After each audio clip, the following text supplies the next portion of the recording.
Breaking news. Are you being outsmarted by a rat? Don't feel too bad, because they are smart.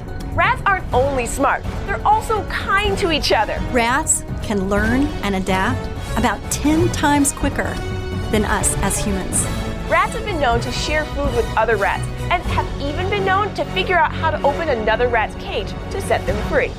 Benvinguts i benvingudes a Literrates, un podcast on el periodisme també és literatura. Estic amb la Verónica Ridolfo Bisatti. Hola. I jo sóc la Mariona Jerez i nosaltres som Quasi periodistes. I bueno, l'episodi d'avui és una mica especial, ja estem en la programació d'estiu des de fa... Bueno, ja serà agost quan surti aquest episodi, però com ja va passar l'últim episodi, que va ser l'aniversari de la Verònica, dediquem un episodi al nostre aniversari, que també el meu és a l'agost. De fet, és el dia exacte que surt aquest podcast, el 28 d'agost. Literal. Així que dediquem un petit episodi al nostre llibre preferit, o un dels nostres llibres preferits. I, bueno, però abans de tot, Verònica, com estàs? Bien, estoy... Què estaràs fent aquest estiu? Wow, tía, eso es una pregunta increíble. O sea, creo que estaré de vacaciones. No, estaré de vacaciones porque conseguí que me las aprobaran. ¡Ole! ¡Drets dels treballadors, gent!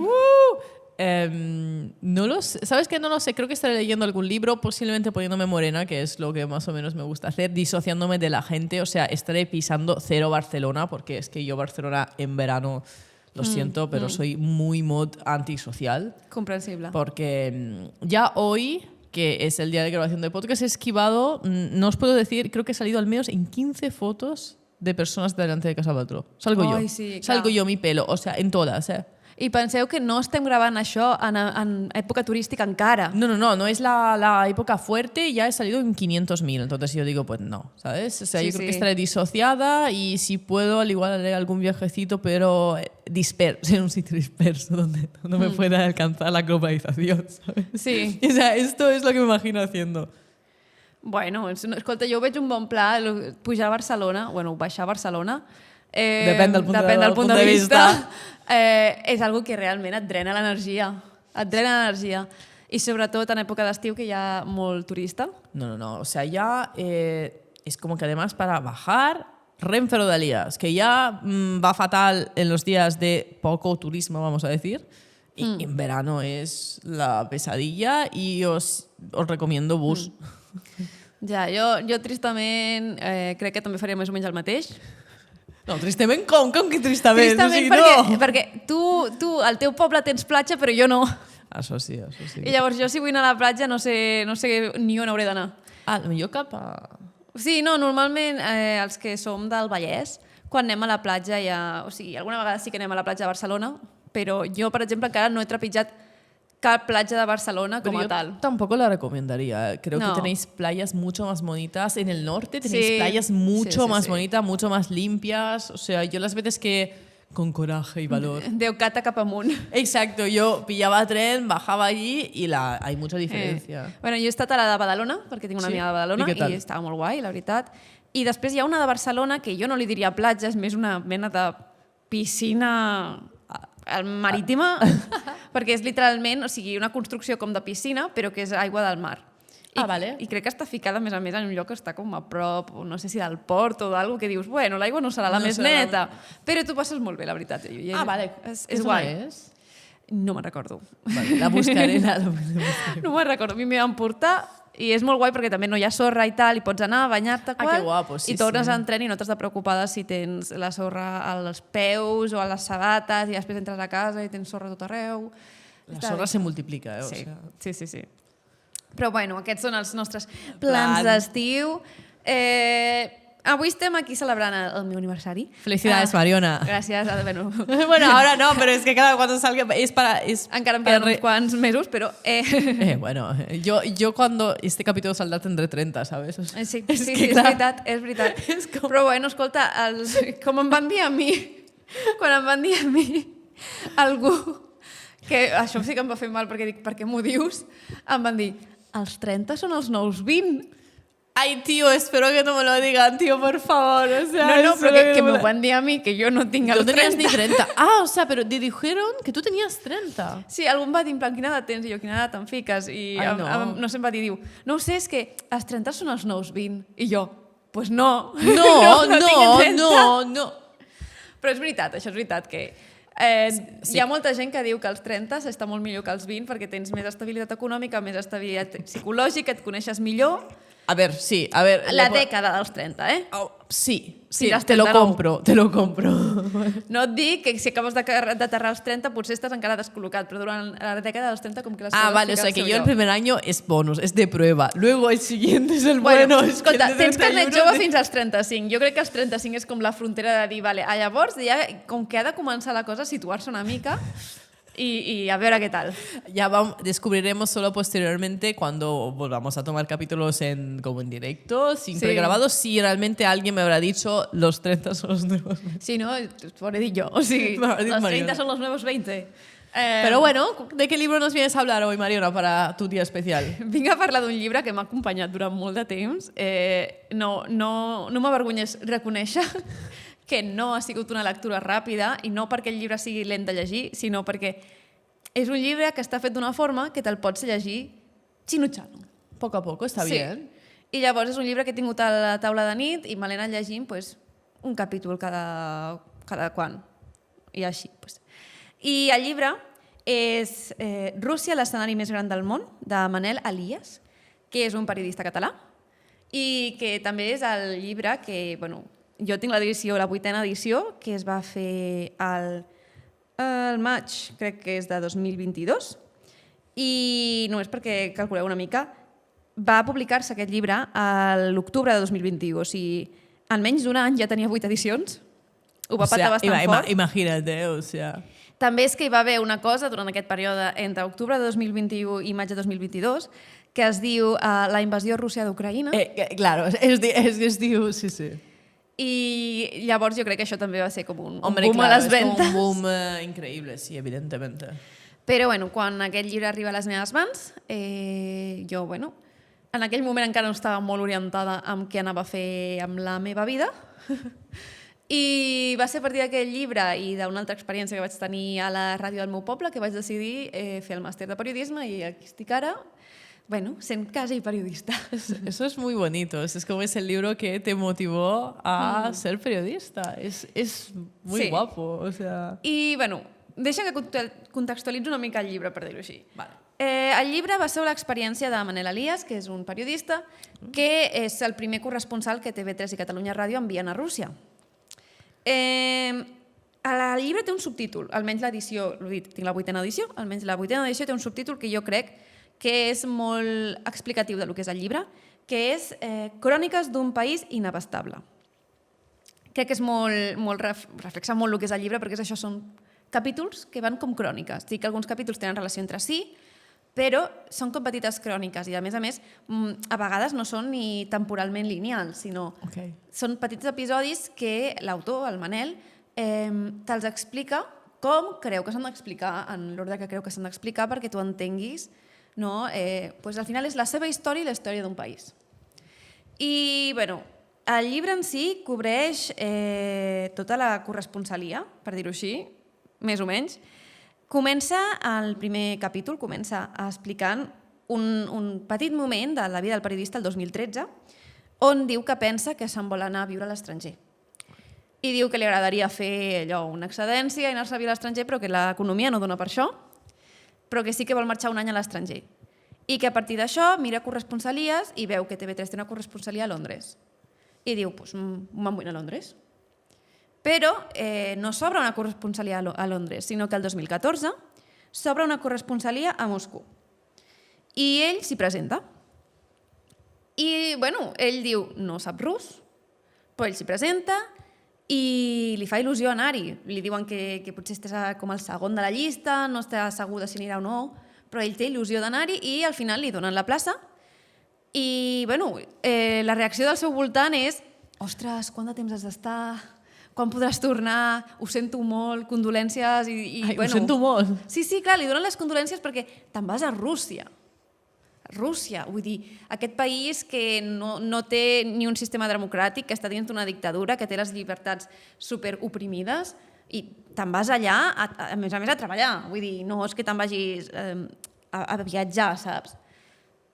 I, bueno, ell, al contrari, ell va amb il·lusió. Sí que es planteja en cert moment, jo vaig néixer al 77, jo ja vaig néixer amb una democràcia. Com serà entrar en un món on les llibertats estan realment oprimides? I, bueno, s'ho planteja, però el 2015 arriba a Moscou i comença la seva corresponsalia. I és curiós perquè ja directament salta de 2015 a 2017. Ah, com 2 anys. Sí. Per què? Perquè t'explica un dels punts essencials del llibre per aconseguir el que aconsegueix, que és humanitzar Rússia. Perquè al final és molt fàcil veure els països que no són nostres com una mena d'estadística econòmica, estadística global, és un país amb tanta potència militar, tanta indústria, no sé què, i és molt difícil, sobretot si és un país que està enmig d'un conflicte com el que està. Vull dir, Rússia està massacrant gent a Ucrània constantment, tot i que els ucraïnesos també lluitin, vull dir, no, que ha comès crims, o sigui, té gulags a dins del seu país. Vull dir, és un país que costa d'humanitzar, no? Sí. Però els seus relats són molt humans. A veure, esto creo que sí. I ja t'explica, escolta, el país és el que sigui, però la gent... La gente, claro. És la història del país. O sigui, hi ha una part que és el govern i hi ha una part que és la gent. I la gent està condicionada per com viu el seu govern. Clarament, tot això. sí. Però que s'ha d'entendre que... O sigui, les seves històries s'han d'entendre com éssers humans.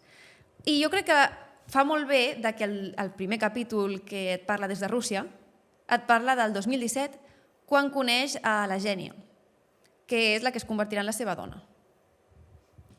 Sí, i amb qui, bueno, a través d'aquí ell també coneix millor, ¿no? La societat russa. Rusia de otra forma diferente, sí, claro. Sí, y tú como lector també, amb ell. Es una buena aproximación, sí. Porque es la humanización dentro de la humanización y creo que es muy buena.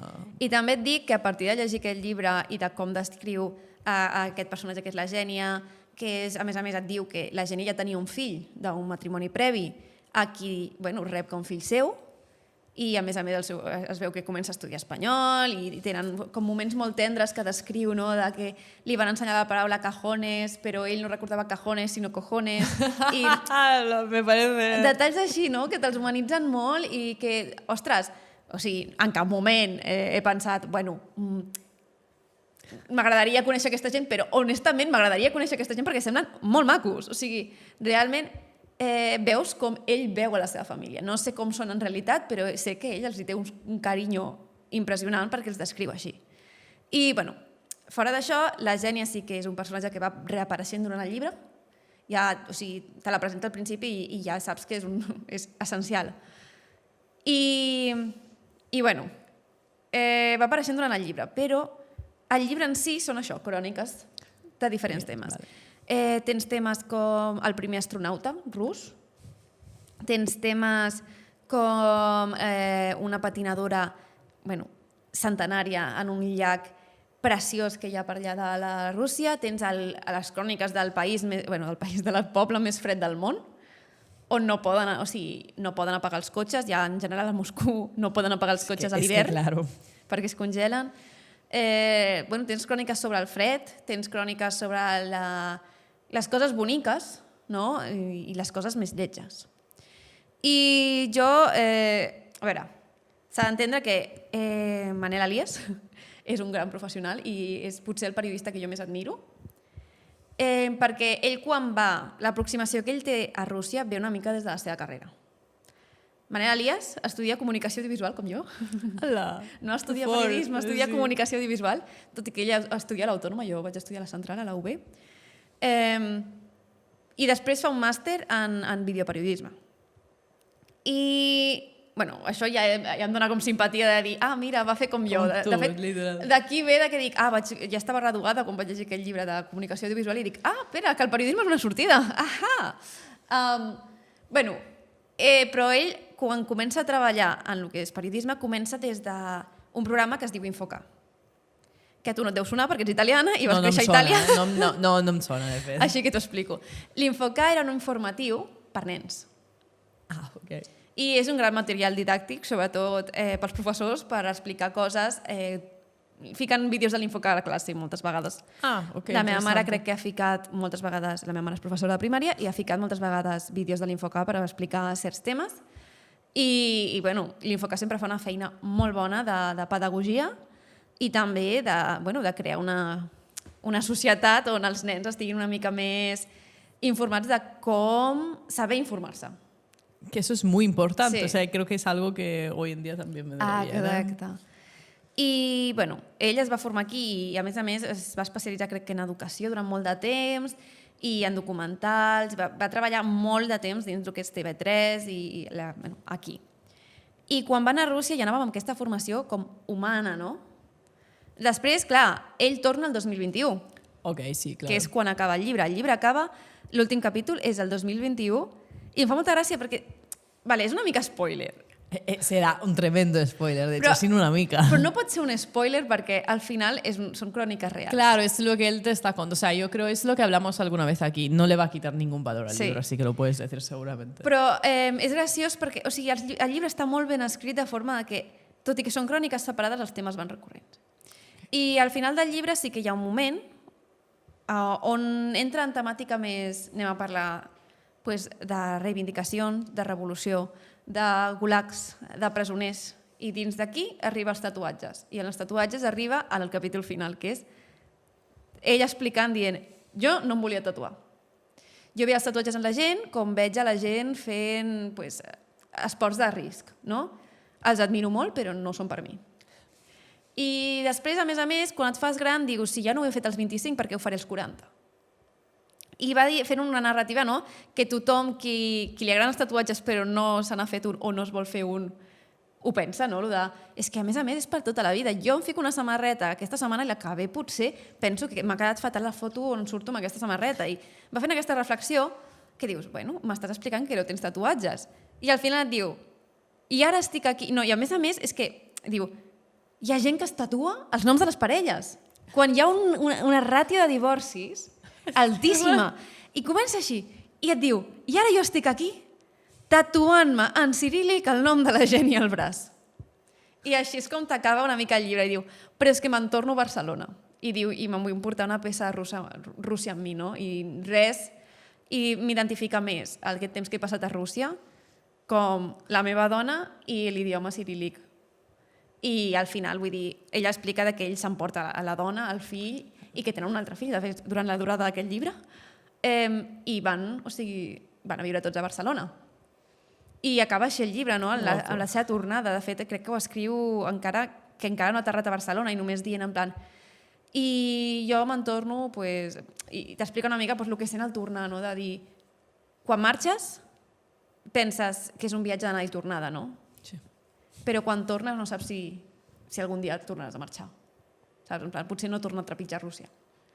Es verdad, o sea, es que... Sí. No? I t'explica una mica aquest sentiment i tal. I acaba així el llibre, vull dir, al final és una cobertura de la seva corresponsalia. Sí. I està molt ben feta, es llegeix molt bé. I, de fet, llegiré una mica sobre el seu final. El que sí que afegeixo així com a punto, a partir de que la invasió a Ucrània i tot això i tota la feina que ell ha fet, perquè ell, o sigui, ha estat dins del llibre descriu situacions bèl·liques on ha hagut d'anar a llocs de conflicte. Tota la feina que ell ha fet ha sigut galardonada amb el Premi Nacional de Comunicació l'any 2023, que és així com un dels premis, potser, si no el premi més gran que la Generalitat pot donar a un periodista, potser. I bueno, vaig llegir una mica del final, no? Una cita final que crec que descriu molt bé el que és Rússia, no? I el que és al final com s'ha d'entendre la gent russa, perquè, bueno, durant el llibre trobes molta gent pro-Putin, però trobes molta gent molt russa, Molt russa. i això no et diu és que són pro-Putin i són mala gent, sinó al contrari, són pro-Putin perquè estem a Rússia. I Bueno, Es una forma de acercarse más y entender un poco más las personas. Ell ho explica amb una frase que diu: la felicitat passa per no ficar-se en política i esperar que la política no es fiqui amb tu. Que és una mica en un sistema com el que és Rússia, que és un sistema bastant tancat, pues a vegades és millor no dir res. Quiere decir alguna cosa, sí, totalmente. I clar, després t'explica, per exemple, després d'això ve un capítol que és... O sigui, a mi em sembla espectacular, que és un alcalde d'un poble que sempre guanya les eleccions, perquè Rússia, i que diu, ja, però és que no vull guanyar-les sent l'únic candidat i ningú s'està animant a presentar-se contra mi. Perquè és un poble petit i tal, i ningú vol, perquè ja sap que perdrà. I li diu a la seva senyora de neteja, i si et presentes tu? I la senyora neteja diu, bueno, és una ordre. I es presenta i guanya, però, o sigui, per majoria. I fan alcaldessa a la senyora de neteja. No, en serio. Sí, Ai, sí. que bo. Ai. I a més, és molt interessant perquè el poble no té aquesta idea el polític que puja aquí està sol i ens ha d'ajudar a nosaltres, sinó al revés, en plan, no, nosaltres l'ajudem tota perquè sabem que és nova al càrrec, però confiem en ella, confiem en que és jove i confiem en que ho farà bé. Qué buena esta dinámica. Es un pueblo petit, també et dic. No, entiendo, pero es interesante ver este tipo de dinámica comunitaria. Sí, que també deien, l'alcalde aquest ja és gran, a més fa la feina d'alcalde com part-time, saps? Perquè ja estava jubilat, o sigui, el senyor... Sí, és que és un moment de dir, ai, i ganó. Hombre, es que... Sí. Y a més... Yo la habría votado. Segurament. Yo la habría votado. O sea. I a més, quan ell va a aquest poble i vol parlar amb ella no concedeix entrevistes. Però passejant pel poble es troba una persona que vol parlar amb ella, i després passa el germà de la tipa aquesta, parla amb el germà i el germà li diu, bueno, jo sóc el seu germà, et porto a casa seva, vinga. I els porta a casa la tipa, i la tipa els hi surt a la porta en plan, i jo sóc l'alcaldessa d'aquest poble, sí. Sí. Vestida en plan com estava a casa seva. Y es bueno, Qué bueno, en verdad. Qué buena. Sí, me ha gustado la escena que has escogido. Es como, ¿ves? Es como te acerca de una forma... Sí, és un periodisme i a més que dius, ostres, dins de Rússia també hi ha gent que hi ha formes de canviar les coses o de col·laborar, hi ha enteniments diferents. I sí que més tard, hi ha diferents punts en els llibres on menciona tot el que és les reivindicacions, les presons, Navalny es menciona. De fet, una cosa que em fa molta gràcia és molta gent s'aprofitava de Navalny per aconseguir coses, com per exemple, quan els carrers estaven plens de gel i volien que els hi retiressin el gel de davant de casa, escrivien a la neu Navalny i llavors venien corrents les forces de seguretat a treure'ls el gel. ¿En serio? Sí. Que són coses com, bueno, sí, dins d'on estem, doncs, bueno. I, bueno, la cosa és... Un capítol que també crec que és molt maco és el que és la reivindicació de la gent, no? De com es pot la gent manifestar en contra de Rússia. I això ho explica també cap al final, amb un exemple d'una noia que fa una cosa que es diu com el piquet silenciós. Ok. I que m'ha semblat, brillant. O sigui, ella va i en lloc d'anar, perquè a Rússia no poden manifestar-se, perquè els ve la policia. Ja. Llavors el que feien eren piquets individuals, que és una persona va al carrer amb una pancarta i si hi ha més gent, en plan, en lloc d'estar tots junts, estan a uns metres. Separados. Sí. O es van fent torns. I igualment molta gent, a partir d'un canvi en la legislació, va ser detinguda i fins a 3 anys de presó, i les presons d'allà no són... Ja. O sigui, allà la gent no et diria allò de, bueno, la presó ens donen menjar, anem a entrar-hi. No. O sigui, hi ha un moment on et diuen algunes de les tortures que els hi fan i hi ha un moment on no me'n recordo qui era, que el fiquen a una cel·la amb tot de presos malalts i clar, per molt que estiguis un curt temps, ell quan surt d'allà té tuberculosis. I s'ha de tractar la tuberculosis. Clar, això és literalment, drets humans, qui? I sí que són, això, hi ha una duresa, hi ha una repressió. I aquesta noia és una noia que troba una forma de manifestar-se que funciona millor que els piquets individuals, que són els piquets silenciosos. I ella comença dient, jo en lloc de parar amb una pancarta, jo porto una pancarta tot arreu on vaig. Llavors porta una cartolina, el que sigui, on té una frase. En plan, ja n'hi ha prou... Bueno, frases una mica passives, però que obren el debat. Ja n'hi ha prou de la violència masclista, pues una mica això. Ara, si trobo alguna exacta, pues són més sutils, saps? Perquè no la detinguin. Claramente, para que no la lleven al Sí, calabozo. per exemple, mira, així. Un activista ha estat sentenciat a 3 anys de presó per 3 piquets individuals. Jo també aniré a presó per aquest cartell. I portava aquesta cartolina, pues, la portava tot el dia. I cada dia canviava les frases. I la portava tot el dia, pues, la portava al bus, al metro, quan feia, pues, com fem nosaltres per venir aquí a gravar. Literal. I què passa? No la ficava ni visible. Simplement la portava. I la gent, clar, la curiositat, volien mirar. I començaven a mirar i li preguntaven. I que puc llegir? Que puc fer una foto? De debò, penses això? Ostres, jo també estic d'acord. I llavors dins dels vagons de tren es generava diàleg. És muy bueno eso. I ella inclús baixava del tren i es quedaven parlant, pues, un home dient pues, que no conteu els homes que pateixen violència a mans de les dones i l'altre dient però tu has estat en un lloc de víctimes. O sigui, són tot dones.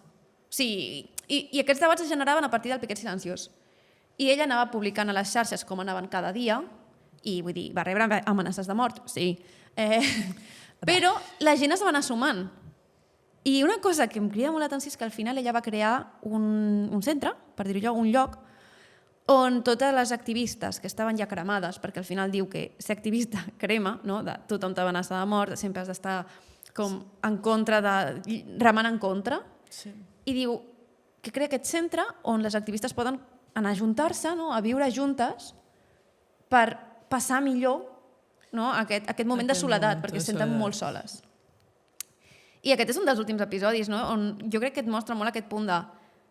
Sí, és un lloc on la democràcia no existeix, però la gent troba les seves formes. Que hay formas de manifestarse y de salir igualmente. Que també et dona una mica el contrapunt històric de dir per ser on va néixer la revolució russa i tot el que és, en plan, tota la revolució russa que hi va haver i tal, ara són molt poc revolucionaris perquè no els deixen. Perquè revolució significa canvi i ells no volen canviar res. Ellos no quieren cambios. Yeah. I, bueno, i fins aquí una mica la història aquesta del llibre.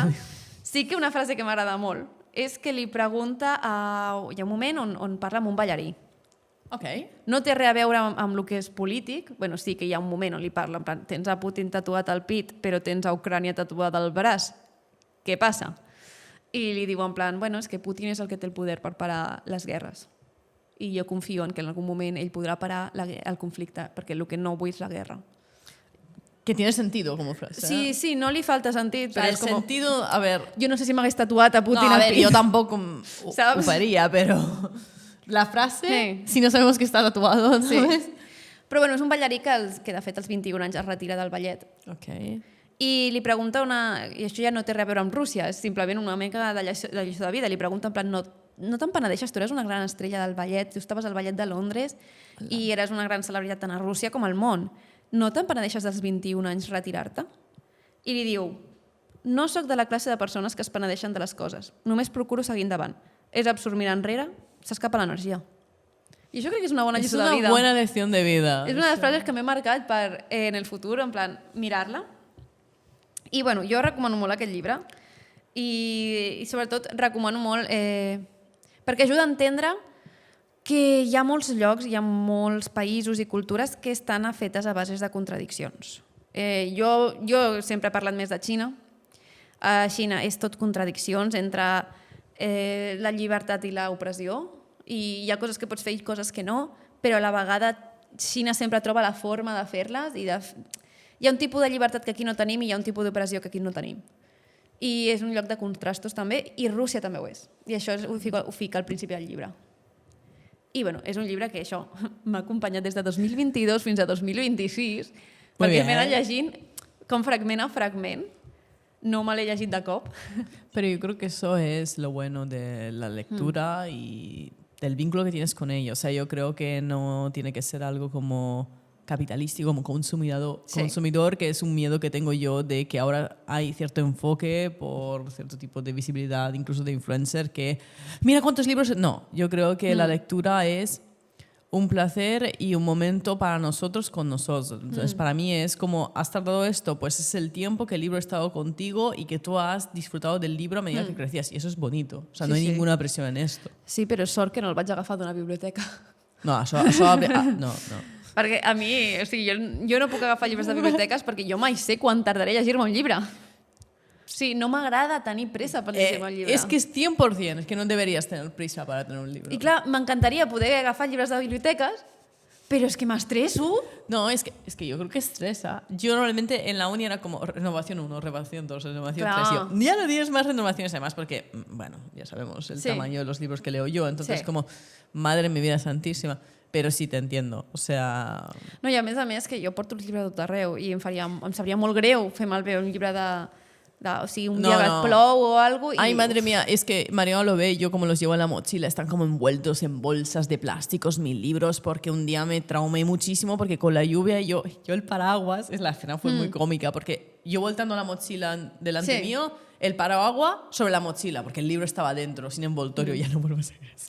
No, jo sóc una mica més... tengo que protegerlo. Jo, de fet, tinc un llibre a la bossa d'esport.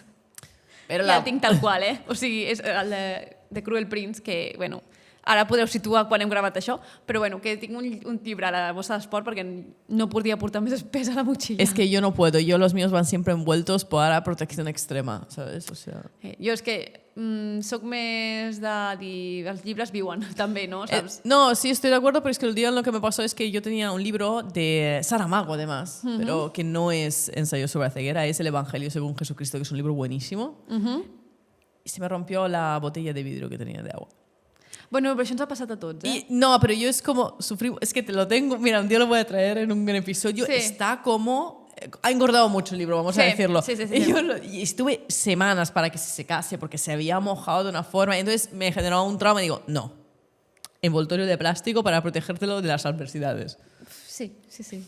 Jo hagués optat per no agafar una ampolla de vidre. Sí, esto tampoco lo hago ya, ¿eh? O sea, como dato. Porque yo rompí como 4. Ostras. Es que es el gesto de dejar la mochila al suelo y hay veces que la dejaba al suelo y escuchaba y yo, se ha roto. Es que yo lo pillé porque era más sano, ¿sabes? Y luego dije, no puedo, no. O sea, entiendo que sea más sano, pero se me rompe todo el rato, ¿sabes? Entre el tren y todo lo demás. És que ho entenc el dilema, perquè jo també porto les meves ampolles de plàstic i és com un microplàstics. Però saps que existeix una cosa que es diu metall? Sí, es que llevo también ahora de metal, sí. Que jo durant molt de temps no volia portar-les perquè si estàs a classe, quan estaves a la classe universitat, que te la deixaves al costat de la cadira o alguna cosa, i la tiraves... Me ha pasado. Boing. Mira, escucha, yo hice un examen, ahora no recuerdo la asignatura, el examen no me fue mal, pero yo recuerdo, ¿sabes? La típica aula que es como inclinada. Sí. Pues obviamente, mi botella. Pero estas de los exploradores de la naturaleza salvaje, sí. Porque la de excursión de 1 litro... Pum, pum, pum, todos en silencios con el leccionario. No está pasando nada aquí. Hombre, saqué buena nota. No creo que fuera por la botella, pero... Bueno, ja. Però sí. bueno, sí que fins aquí l'episodi d'avui. Això ja... Que sapigueu que igualment hem buscat una frase de Mariano Rajoy, tot i que no tingui res a veure amb el llibre. És una tradició, Mariona. Sí. I bueno, va sobre la corrupció del seu partit. Irònic, perquè... Irònic. I diu, esto se acabó y aquí ya no se pasa por ninguna. Muy bien. Que també és una mica el que diu el govern rus cada cop que veu una manifestació. Ja ho he relacionat. Esa risa no sabes, es como el de Castelao. ¿No? Bueno, tot i això, si podeu, si teniu el temps, si teniu interès, llegiu el llibre de A mi m'has Manuel motivado, Elias. O sea, me hemos És motivado. molt bon llibre, està molt ben escrit, es gaudeix molt llegint, o sigui, fins i tot si només llegeixes un capítol, Y un realmente fragment, està ben creo escrit. que lo que has dicho que son como crónicas está muy bien porque lo puedes tomar poco a poco y yo creo que es muy bueno porque al final si lo lees todo el tirón puede ser denso. Sí, són 457 pàgines. I sí, o sigui, cada crònica podria anar quasi sola, quasi no, o sigui, dic quasi perquè és allò... Has de Hay un conèixer hilo a vegades... conductor, sí. Has de conèixer el periodista, has de conèixer el personatge de la Xènia que a vegades apareix, has de conèixer... Però sí que no es fa pesat en cap moment, cap capítol és massa llarg, i sí que hi ha capítols durs, però hi ha molts més capítols humans i que et donen com fent la humanitat. Així que ens podeu trobar a les nostres xarxes socials. A Instagram, a YouTube, a TikTok i a Spotify. I publiquem els vídeos a Instagram una setmana després de publicar els de Spotify. I, bueno, aquest ha sigut el meu episodi del meu llibre Así que preferit. muchas felicidades, moltes felicitats, gràcies. Mariona. Tanti auguri. Què? Tanti auguri és el mateix, però en italià. Tanti auguri. Auguri. Auguri és com bons auguris, no? Sí? Molts auguris. Sí, muchos augurios, sí, muchos. Ok. Me parece bien, que ahora son muchos, se multiplican, ¿sabes? És que com que els auguris també poden ser dolents, en plan de mal auguri. No, multiauguri positivo. Vale. No, dic, no sigui que m'estiguis maleint, saps? I no m'estic enterant. Vale. No, lo puedo decir también de parabéns, creo que es portugués. Parabéns. Es felicidades en portugués y joyeux anniversaire. Aquest sí que l'entenc. Jo ho sé. ¿En chino cómo es? Shangri Kuaila. No, te lo quería... Shangri és Shang, naixement, Zhi, dia. Kuaila és feliz. Feliz dia de tu nacimiento. Shangju Kuaila. Shangri, Zhi. Shangju. És com un ri francès. Zhi. Shangju. Shangri. Shangju. Shangri. Shangju no me va a salir. Shangri Kuaila. Shangju Kuaila. Mariona. No, ¿qué? Tío, a ver, lo siento, ¿sabes? No es mi punto fuerte. Es muy difícil, tío. No, perquè és Shang, Shang. Zhi, que és R-I, pues com si ho digués un francès. Shangri Shangju. Kuaila. Shangju. Kuaila. Algo així. Bueno, lo intento, voy a practicar. Sí, Shangri Kuaila. I, bueno, fins la pròxima. Hasta la próxima, chao. Bye.